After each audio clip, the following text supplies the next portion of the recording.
तो बच्चों, अभिषेक sir math classes में आपका स्वागत है। तो आज आप लोगों का हिंदी का साइंस एंड वाले जो बच्चे उनका सामान्य हिंदी का पेपर हुआ। तो उम्मीद करते हैं आप लोगों का पेपर अच्छा हुआ होगा। तो अच्छे से तैयारी करते रहें और बाकी पेपर भी आपके बहुत अच्छे हों, ये शुभकामना है हमारी आप लोगों के लिए। तो पिछला वीडियो आप लोगों ने देखा होगा, तो उम्मीद करते हैं अच्छा लगा और बहुत से बच्चों ने इसे देखा और धीरे धीरे लोग जो हमारे चैनल से जुड़ते जा रहे हैं। इसके लिए आप लोगों को बहुत बहुत धन्यवाद कि आप लोगों ने हम पर इतना विश्वास रखा है और आगे भी विश्वास बनाए रखेंगे और आगे भी लोगों को जोड़ते रहेंगे। इसलिए चैनल को सब्सक्राइब जरूर करते रहें, चैनल को लाइक और शेयर जरूर करें, वीडियो को लाइक शेयर जरूर करते रहें और चैनल को जिन लोगों ने सब्सक्राइब नहीं किया है वो सब्सक्राइब कर लें। और जैसे कि आप जानते हैं कि आपके एग्ज़ाम चल ही रहे हैं, अब बीच में आप आर्ट साइड के पेपर, आर्ट साइड वाले जो बच्चे हैं उनके पेपर लगे हुए हैं। अब आपका जो एग्ज़ाम है वो 30 मार्च को होता है, इंग्लिश का पेपर है। हाँ 30, एक बार कंफर्म कर लेता हूँ, याद नहीं है इस समय। इंग्लिश का पेपर हाँ 30 तारीख को है और उसके बाद फिर 4 अप्रैल को है आपका मैथ का पेपर। तो अच्छा सा गैप है आपके पास, आज 24 है, इसके बाद 25, 26, 27, 28, 29, 5 दिन का गैप है। फिर 30 को आपका पेपर है, उसके बाद 31, 1, 2, 3 करीब 4 दिन का गैप है मैथ के पेपर में। मैं कोशिश करूंगा इतने दिन में जितना ज़्यादा रिवीजन आपको करा सकूं। लगभग आधे से ज़्यादा का थोड़ी सी बची है आपके पास, अब ज़्यादा कुछ खास नहीं बचा है। तो बहुत छोटी सी इसीलिए क्लास में इसलिए बना रहा हूँ क्योंकि आपका जो पेपर है आप उसकी भी तैयारी करेंगे। केवल ऐसा नहीं है कि आप मैथ ही पढ़ते रहेंगे या फिजिक्स ही पढ़ते रहेंगे, है ना। तो केवल इसलिए बहुत छोटी सी क्लास बना रहा हूँ, बस 15 से 20-22 मिनट की क्लास, कि आप उसे थोड़ा सा टाइम निकाल के बस उसे थोड़ा सा साइंस देख लीजिए और इससे आपकी तैयारी भी होती रहेगी। बाकी टाइम अपना जो पेपर है उसको तैयार करते रहें। तो अब ज़्यादा बातें न करते हुए अपने फटाफट क्वेश्चन पे आते हैं और जितनी जल्दी क्वेश्चन बता सकें। बहुत इंपॉर्टेंट क्वेश्चन है, बस उन्हीं को मैं लूँगा। ये मान के चलिए बोर्ड एग्जाम में ये 100% क्वेश्चन आने ही आने वाले हैं। जैसे कहा गया सिद्ध कीजिए, तो आप क्वेश्चन पढ़ेंगे तो आपको खुद लगेगा हाँ बहुत इंपॉर्टेंट क्वेश्चन है। सिद्ध कीजिए कि एक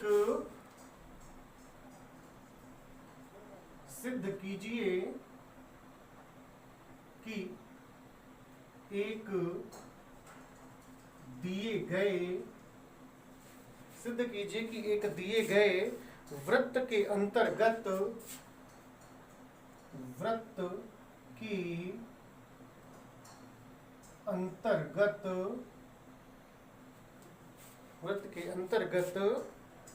सभी आयतों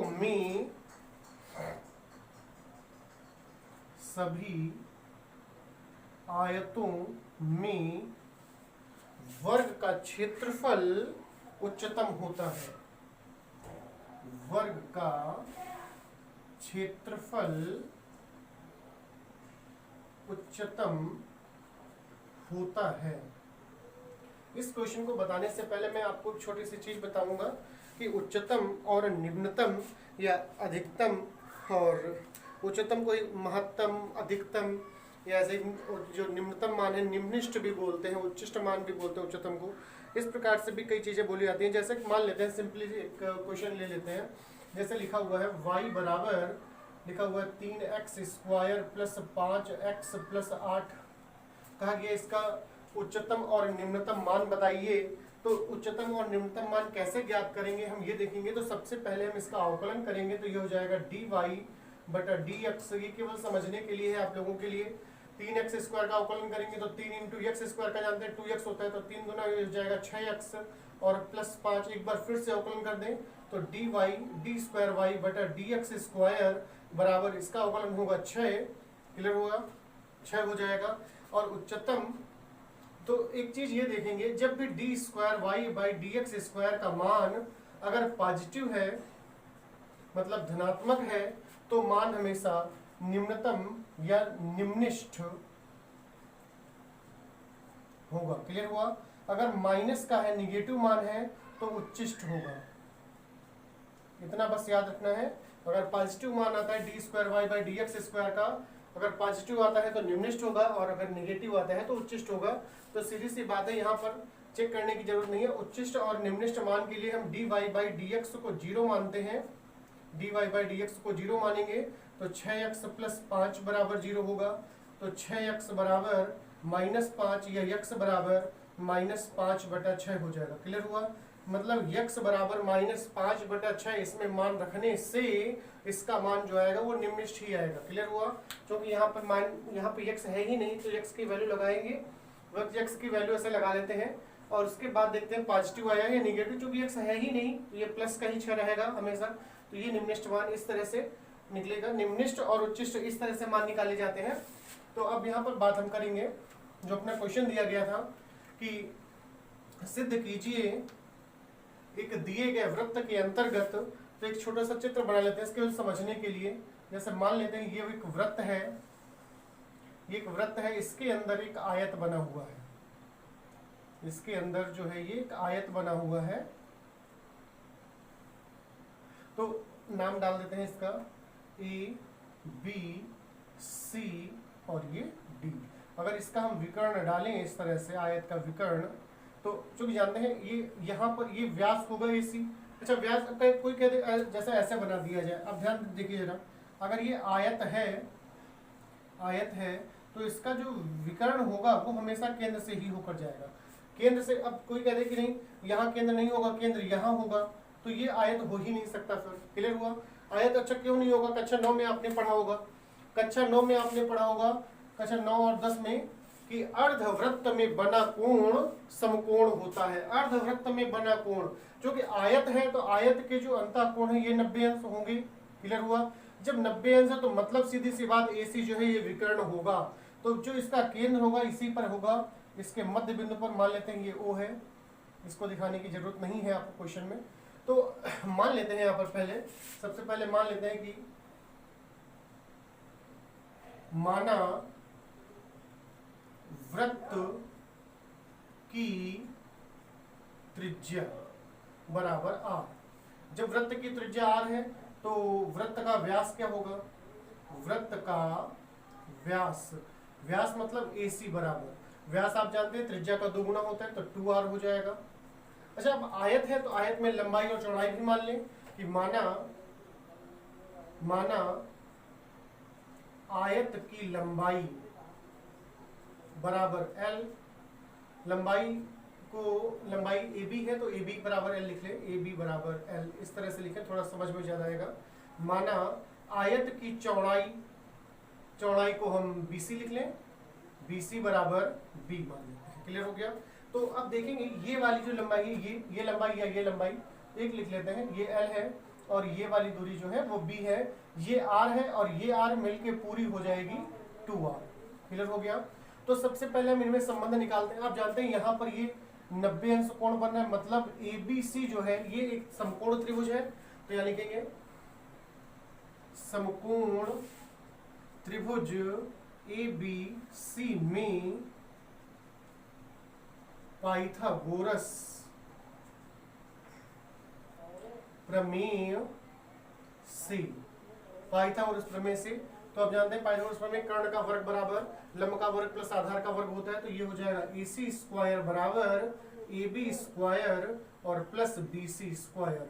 इस प्रकार से AC का मान अगर देखें तो 2R है, तो 2R का स्क्वायर बराबर ये हो जाएगा L square plus B square, या हो जाएगा 4R स्क्वायर बराबर L square plus B square. तो यहाँ से अगर हम देखें तो B का मान निकाल लें, मतलब B स्क्वायर का मान निकाल लें, तो B स्क्वायर बराबर होगा 4R square minus L square, या फिर B बराबर अंडर रूट, तो 4 सॉरी नहीं कुछ वर्क नहीं करता, ऐसे ही रखते हैं इसको। B स्क्वायर बराबर 4R square minus L square, इसे समीकरण एक डाल के छोड़ दो। क्लियर हो गया? उसके बाद अच्छा, अब इन्होंने बात जो की थी, कहा था कि इस आयत का क्षेत्रफल महत्तम तब होगा जब ये एक वर्ग हो। क्लियर है? इन्होंने कहा है कि सभी आयतों में वर्ग का क्षेत्रफल उच्चतम होता है। मतलब अगर वर्ग है तो उसका क्षेत्रफल महत्तम होगा या उच्चतम होगा या अधिकतम होगा। तो हम मान लेते हैं कि नहीं, इसका उच्चतम है क्षेत्रफल। अगर उच्चतम है तो ये एक वर्ग होना चाहिए। वर्ग होने का मतलब इसकी लंबाई और चौड़ाई बराबर होनी चाहिए, मतलब L बराबर B आना चाहिए। अगर लंबाई और चौड़ाई बराबर हो जाएगी तो ये एक वर्ग हो जाएगा। क्लियर हो गया? एल बराबर बी हमें सिद्ध करना है। तो सबसे पहले हम आयत का क्षेत्रफल निकाल लेते हैं। अब जानते हैं आयत का क्षेत्रफल क्या होता है। आयत का क्षेत्रफल बराबर लंबाई इंटू चौड़ाई। तो क्षेत्रफल को हम ए से लिख लें या वाई लिख लें, वाई बराबर लिख लेते हैं सर, या ए बराबर लिख लें। क्षेत्रफल को वैसे ए से लिखते हैं तो ए लिख लेते हैं, ज़्यादा अच्छा लगेगा। ए बराबर, तो लंबाई क्या है एल और इंटू चौड़ाई है बी, तो मतलब ए बराबर हुआ एल इंटू बी। अगर इसी को हम वर्क कर दें, इसी का वर्क कर लें तो ये हो जाएगा ए स्क्वायर बराबर L square into B square. Clear हो गया। तो यहाँ पर हम बी स्क्वायर का मान लगा दें।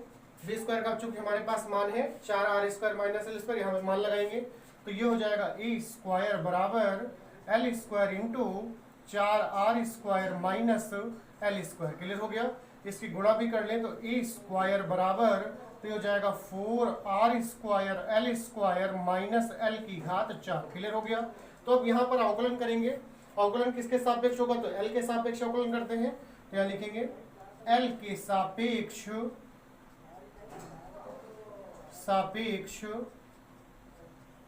अवकलन करने पर, तो ये हो जाएगा ए स्क्वायर का होगा 2a, और चूंकि ए फलन है तो डी अपान dl हो जाएगा। क्लियर हो गया। बराबर, तो 4r स्क्वायर जो पद है ये कांस्टेंट है, और इंटू एल स्क्वायर का होगा 2l, माइनस वैसे l की घात 4 का होगा 4 l की घात 3। क्लियर हो गया। तो ये हो जाएगा 2a इंटू डी अपान dl बराबर, तो ये हो जाएगा 4 दूना 8 r स्क्वायर l और माइनस 4 l क्यूब। क्लियर हो गया। तो अब जानते हैं उच्चतम के लिए क्या होता है। उच्चतम या निम्नतम कोई भी निकालना हो, और इसे नोट कर लीजिए फटाफट। तो इसे रफ कर देते हैं, थोड़ा सा नोट हो गया होगा। तो अब जानते हैं उच्चतम और निम्नतम के लिए क्या करते हैं। जैसे y के पदों में है या x y अक्ष के पदों में तो dy बाई dx को 0 मानते हैं। वैसे ही यहाँ पर हम dA अपान dl को 0 मानेंगे। तो यहाँ लिखेंगे उच्चतम आयतन, सॉरी आयतन है ही नहीं, यहाँ पर आयतन नहीं है, क्षेत्रफल है। उच्चतम क्षेत्रफल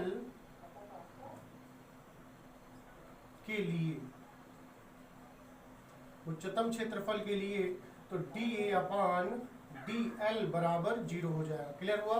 तो dA अपान dl, तो यहां से अगर देखें, यहां पर हम मान लगाएं इसमें, तो ये हो जाएगा 2a इंटू डी अपान डी एल की जगह पर 0 बराबर 8 r square l minus 4 l की घात 3। क्लियर हुआ।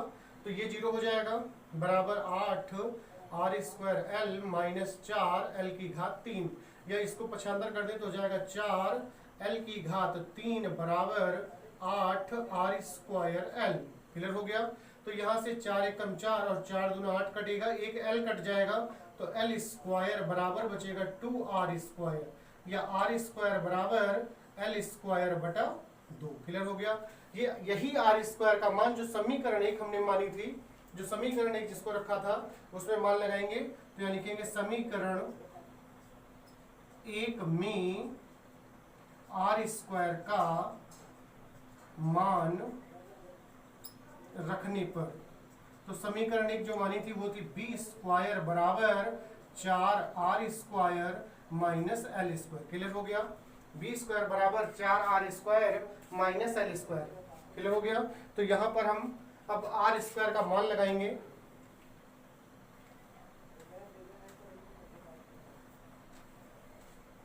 r स्क्वायर का मान लगाएंगे तो ये हो जाएगा बी स्क्वायर बराबर, तो 4 इंटू आर स्क्वायर का जो मान है वो है एल स्क्वायर बटा 2 और माइनस एल स्क्वायर। तो 2 एकम 2 और 2 दूना 4 कटेगा, तो बी स्क्वायर बराबर ये हो जाएगा 2l square minus L square, या बी स्क्वायर बराबर ये घट जाएंगे तो हो जाएगा एल स्क्वायर, या बी बराबर एल। मतलब क्या हुआ कि लंबाई बराबर चौड़ाई, लंबाई बराबर चौड़ाई हुई। और जानते हैं लंबाई और चौड़ाई कब बराबर होती है, जब आयत एक वर्ग होगा। तो यहाँ लिखेंगे अतः चतुर्भुज या आयत ABCD एक वर्ग है। क्लियर हो गया? बस ये प्रूव हो जाएगा आपका क्वेश्चन। बहुत इंपॉर्टेंट क्वेश्चन है, बहुत ध्यान से पढ़िएगा। तो फटाफट एक क्वेश्चन और लेते हैं, बहुत इंपॉर्टेंट क्वेश्चन है वो। एक क्वेश्चन और ले लेते हैं, उसके बाद अपनी क्लास को खत्म करते हैं आज।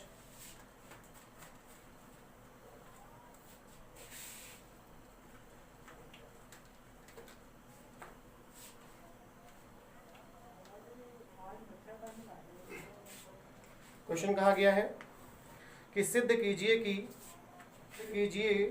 दी हुई तिर्यक ऊंचाई, सिद्ध कीजिए कि दी हुई तिर्यक ऊंचाई और महत्तम आयतन वाली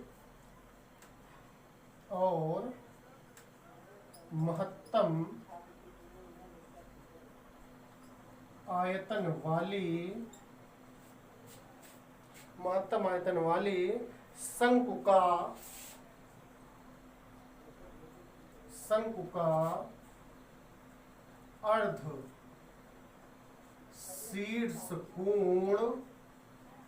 अर्ध शीर्ष कोण tan इनवर्स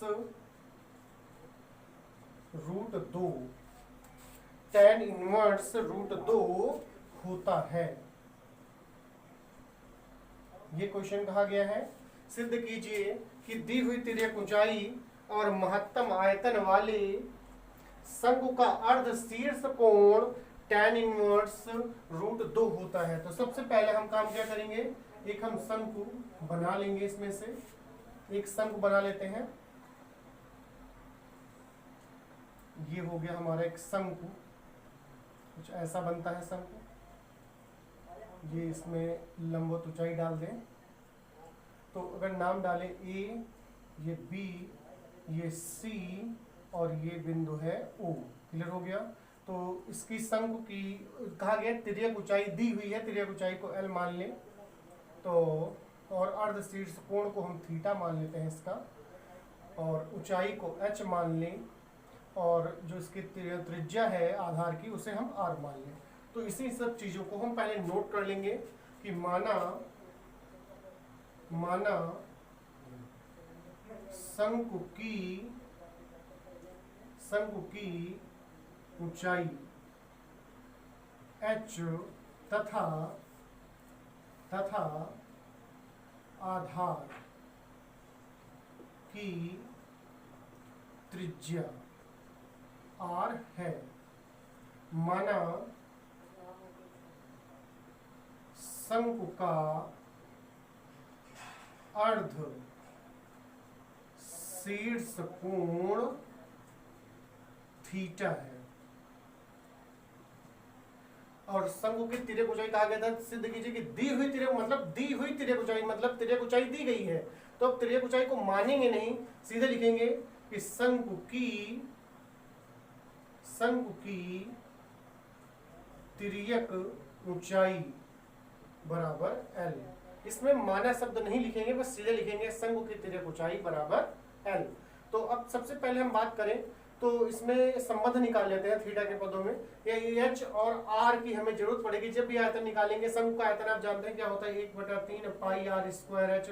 तो उसमें आर मतलब त्रिज्या और एच मतलब ऊंचाई की जरूरत पड़ेगी। तो त्रिज्या और ऊंचाई दोनों निकाल लेते हैं। अब यहाँ पर कक्षा 9 वाला तरीका लगेगा। कक्षा 9 में जैसे आपने पढ़ा था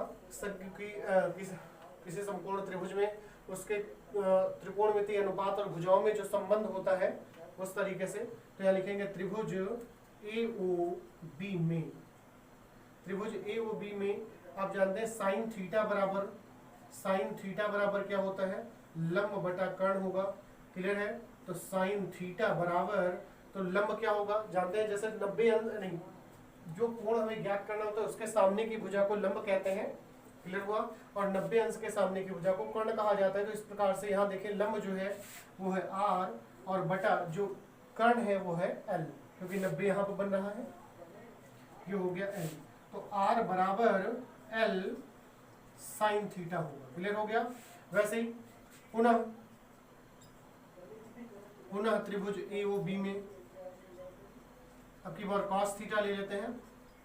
cos थीटा बराबर होता है आधार बटा कर्ण, तो cos थीटा बराबर इधर हो जाएगा, cos थीटा आधार होगा, ये वाला भुजा हो जाएगी AO वाली, मतलब H और बटा कर्ण L हो जाएगा, तो H बराबर हो जाएगा L cos थीटा। क्लियर हो गया। तो अब हमारे पास R का मान है, H का भी मान है, तो हम शंकु का आयतन निकाल लेते हैं। तो यह लिखेंगे कि चूंकि शंकु का आयतन, शंकु का आयतन V बराबर होता है, V बराबर 1/3 पाई R स्क्वायर H। क्लियर हो गया। तो V बराबर 1/3 पाई, R की जगह पर मान लगाएंगे, R का मान है L साइन थीटा का होल वर्ग, और इंटू H का मान है L cos theta, L cos theta. तो ये हो जाएगा V बराबर 1/3 पाई L square sine square theta into L cos theta, या फिर लिखेंगे V बराबर 1/3 पाई L cube into sine square theta into cos theta. Clear हो गया। इस तरीके से लिखेंगे, नोट कर लीजिए फटाफट, नोट करते रहे फटाफट। तो अब यहाँ पर सबसे पहले हम इसे थीटा के सापेक्ष अवकलन करेंगे। यहाँ पर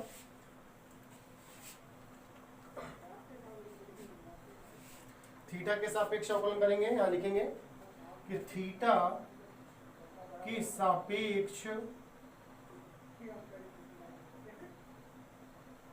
अवकलन करने पर, थीटा के सापेक्ष तो v का अवकलन करेंगे तो हो जाएगा dv बटा d थीटा बराबर, तो इसमें देखेंगे 1/3 पाई l, इतना जो भाग है ये कांस्टेंट है, इसे ऐसे ही लिख लेंगे 1/3 पाई l क्यूब, इसको ऐसे लिखेंगे।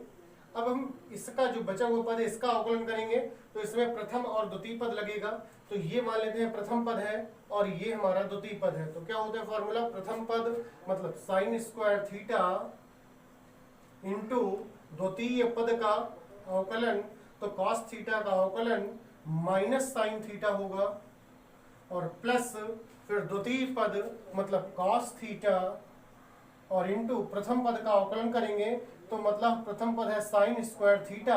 अगर हम इसको ऐसे लिखें साइन थीटा का होल ऑफ वर्ग, तो आप जानते हैं साइन थीटा का अवकलन होगा कॉस थीटा।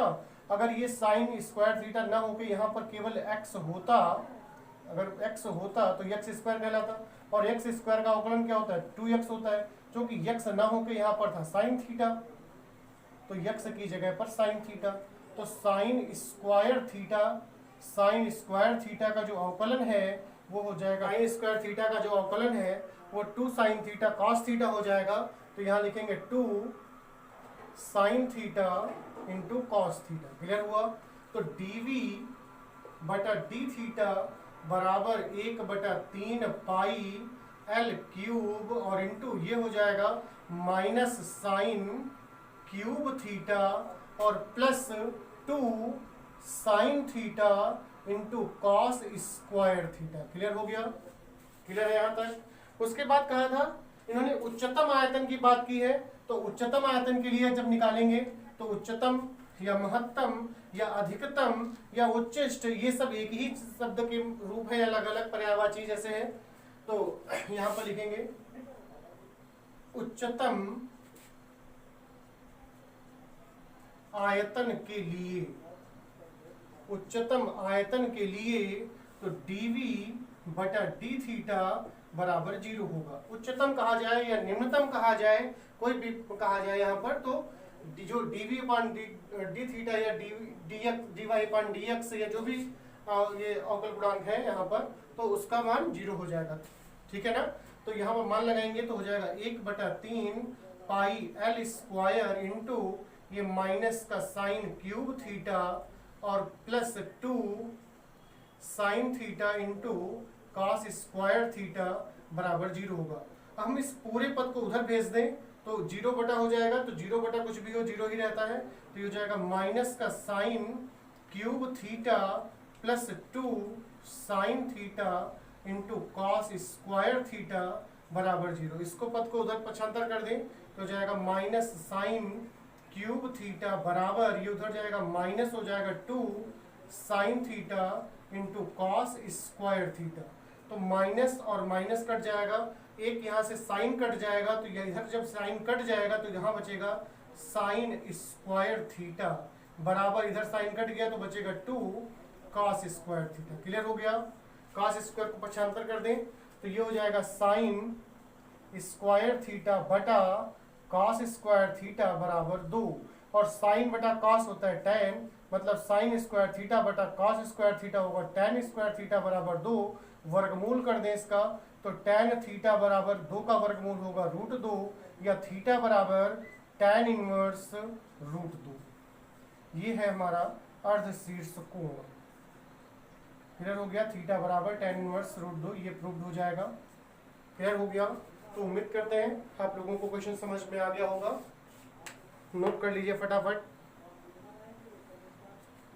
और अगर वीडियो अच्छा लगा हो तो लाइक शेयर जरूर करते रहें, और वीडियो कैसा लगा आप लोगों को ये कमेंट करके जरूर बताएं, और अपनी जो आगे की एग्ज़ाम्स हैं उनके अच्छे से प्रिपरेशन करते रहें, उसके अच्छे से तैयारी करते रहें।